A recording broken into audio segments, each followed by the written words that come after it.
Sejam todos bem-vindos novamente ao nosso curso de Teoria do Estado Moderno e Contemporâneo. Na aula passada nós iniciamos o estudo da teoria do governo. Nós conceituamos, governo, conceituamos forma de governo, sistema de governo e regime político, e a partir de então, nessas aulas que se seguem, nós vamos examinar cada um desses conceitos, cada uma dessas categorias com um pouco mais de vagar, um pouco mais de calma, Primeiramente, falando de forma de governo, existe uma série de classificações tradicionais que são referidas como formas de governo. Eu já falei na aula anterior aos senhores e às senhoras, que nós temos que tomar cuidado com essas expressões, porque às vezes elas são usadas com sentidos diferentes. Então, por exemplo, muitas vezes se fala em forma de governo num sentido utilizado por Aristóteles, outros autores clássicos, de uma maneira bastante genérica, e usando alguns critérios que são distintos dos critérios que nós estamos utilizando para entender a forma de governo nos estados atuais. Por exemplo, as classificações tradicionais, tem duas aqui que eu tenho que fazer menção necessariamente, se falava em três formas de governo. Falava-se em república ou democracia, falava-se em aristocracia e falava-se em monarquia, como três formas de governo.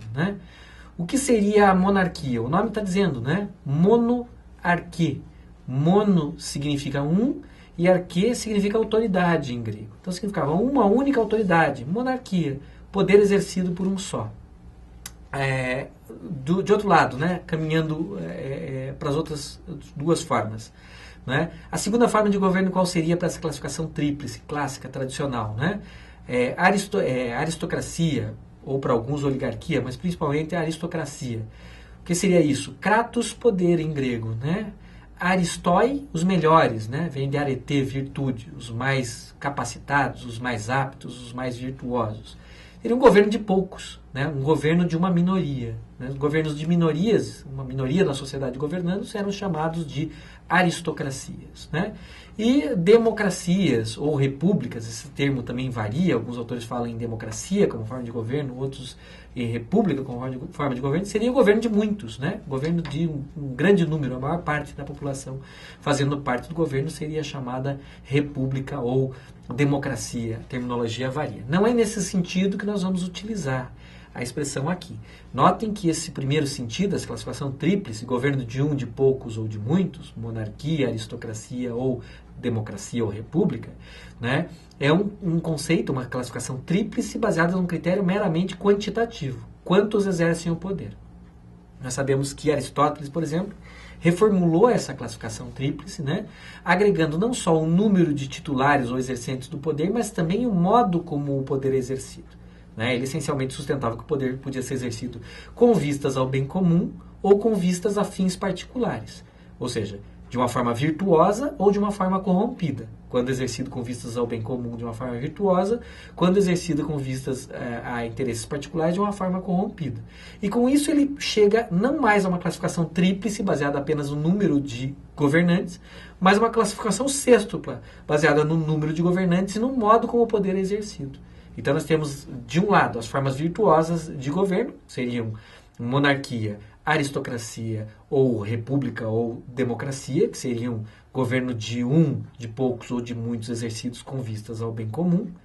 E de outro lado nós teríamos as formas corrompidas, tirania, oligarquia ou demagogia, que seria exatamente o poder exercido por um, por poucos ou por muitos, mas sempre com vistas a interesses particulares e nunca com vistas ao bem comum.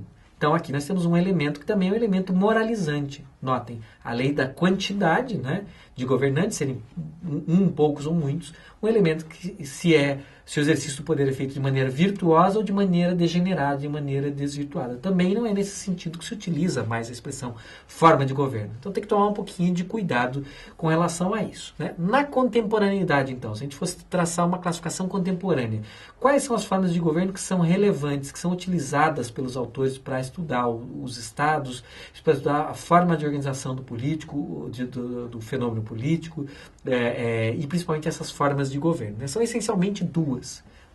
Monarquias e repúblicas. Essas formas são as formas mais relevantes. Quem inaugura isso já é Maquiavel. Maquiavel, no início do Príncipe, já afirma que todas as sociedades políticas ou são principados ou são repúblicas.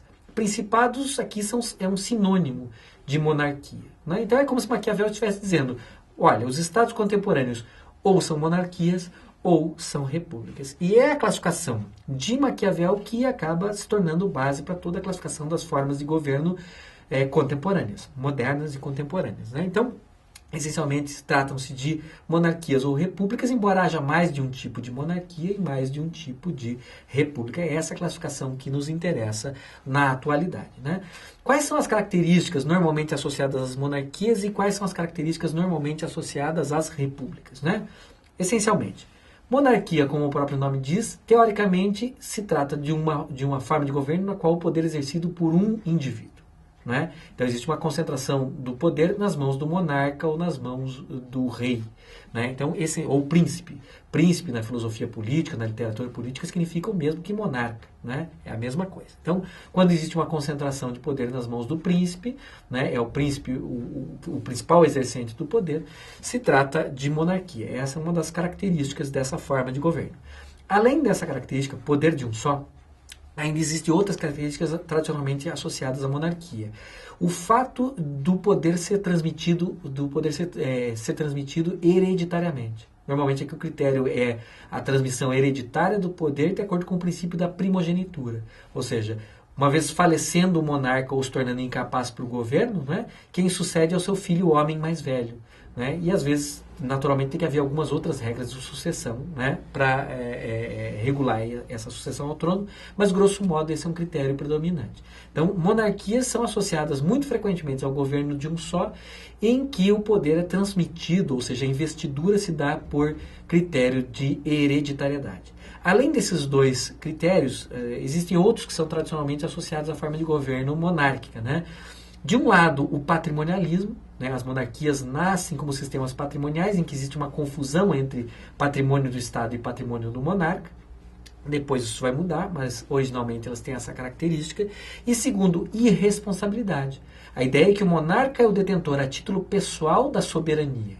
E como soberano, ele é incapaz de errar, é incapaz de cometer ilícitos. O monarca tudo pode. O monarca é, como nós já referimos em aulas anteriores, legibus solutus. Está acima do direito, é absolutamente imune, é inviolável e é irresponsável. Ou seja, o monarca não responde por nenhum dano que ele cause legislando, administrando, governando, né, a nenhum súdito. Né? Então, aqui se firma um dogma da imunidade absoluta dos monarcas. Então, as monarquias são originalmente associadas a essa ideia de irresponsabilidade. Então, são 4 traços principais.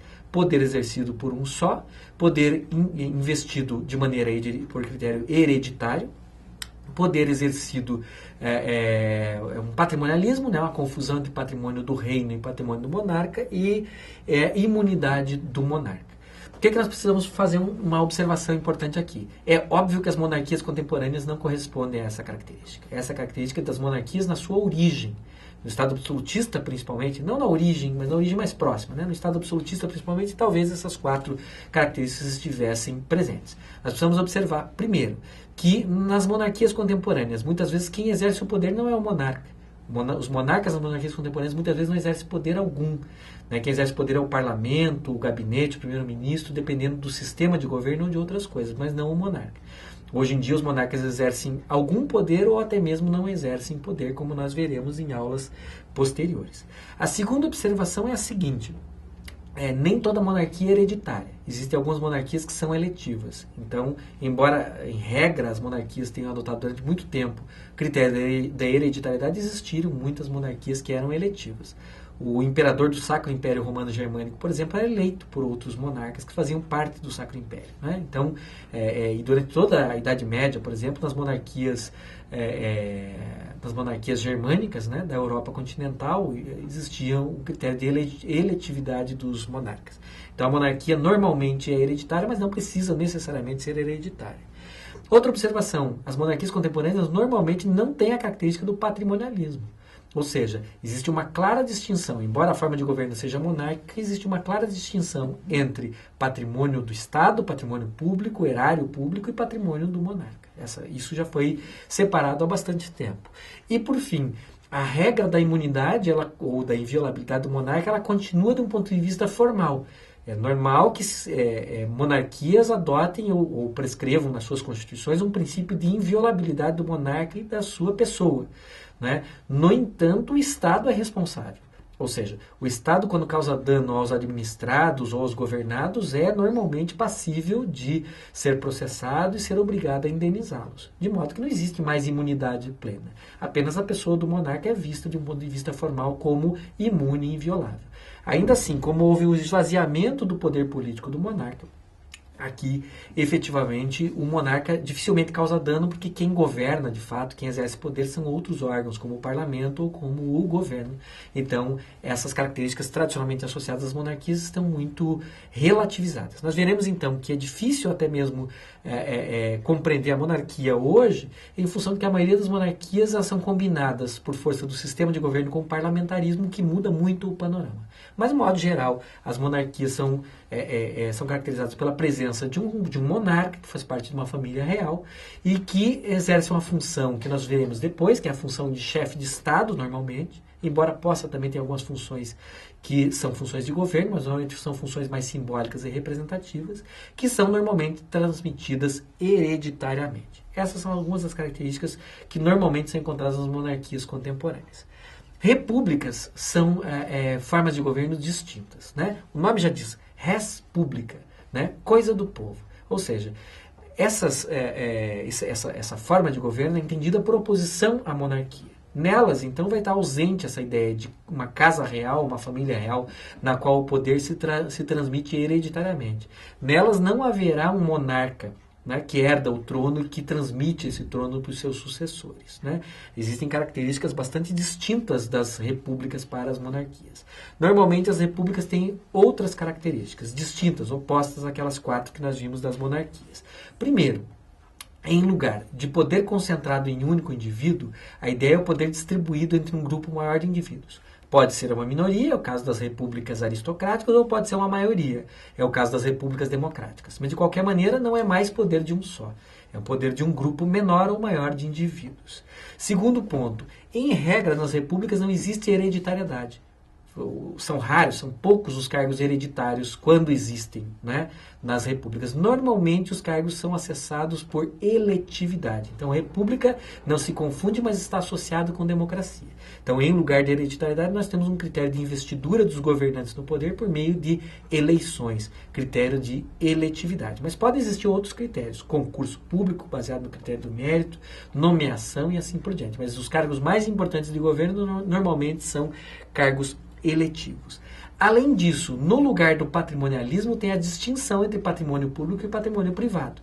Ou seja, se lá nas monarquias, em determinadas fases, havia confusão entre patrimônio dos governantes ou do governante e patrimônio público, aqui nas repúblicas há uma clara distinção do que é patrimônio do Estado e do que é patrimônio do governante eleito para mandatos temporários, né? Normalmente, esqueci de dizer, além da eletividade, o exercício do poder normalmente é temporário. Existe um mandato após o qual o indivíduo deixa de exercer, ou seja, a vitalicidade também não é comum. A vitalicidade é comum nas monarquias e a vitalicidade é rara nas repúblicas, embora possa haver, como exceção, alguns cargos vitalícios. A maioria dos cargos são eletivos e temporários, né? E, por fim, a irresponsabilidade não entra aqui. A ideia é o contrário, responsabilidade. Quem governa numa república governa bem alheio, né? E governa sobre interesses alheios. E uma coisa inerente à república é a ideia de responsabilidade dos governantes. Então, normalmente se entende que é republicano aquele sistema em que o poder está distribuído entre vários indivíduos, os cargos normalmente são temporários e eletivos, não é? Existe distinção entre patrimônio privado dos governantes e patrimônio público, e além disso existe responsabilidade, ou seja, os governantes são responsáveis pelos danos que eventualmente causam aos governados, seja como administradores, seja em outra condição. Depois nós vamos examinar melhor isso. Na próxima aula nós continuaremos ainda falando um pouquinho das formas de governo, porque ainda tem algumas questões a serem tratadas. Obrigado e até a próxima.